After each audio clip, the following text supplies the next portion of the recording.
మీరు ఎప్పుడు ఇలాగే వ్యవసాయం చేయండి, 10 మందికి ఆదర్శంగానే ఉండండి.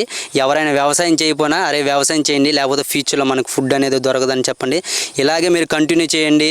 ఈ చుట్టుపక్కల ఎవరైతే ఉన్నారో వాళ్ళందరూ కూడా చెప్పండి, ఇంకా మీ చుట్టాలు ఉంటారు కదా వాళ్ళకు కూడా చెప్పండి, ఇలాగే వ్యవసాయం చేయండి. మీరు చేస్తుంటే ఇలా మీ మాలాంటి వాళ్ళం వచ్చి మిమ్మల్ని ఎంకరేజ్ చేస్తూనే ఉంటాం. సరేనమ్మా? అమ్మ మీరేమన్నా? మరి అది నీరు రాకపోతే మరి పండించకపోతే బతికెళ్ళం నాయన. ఏమిటి తిని బతుకుతాము?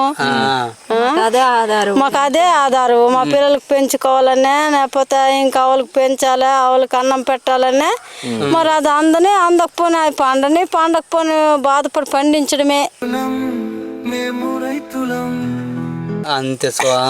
లాస్ అయినా లాభం అయినా పంట మాత్రం ఆపుతలేరు. మరి అది ఎండిపోయినా పండినా మేము బాధపడి పండిస్తాం నాన్న.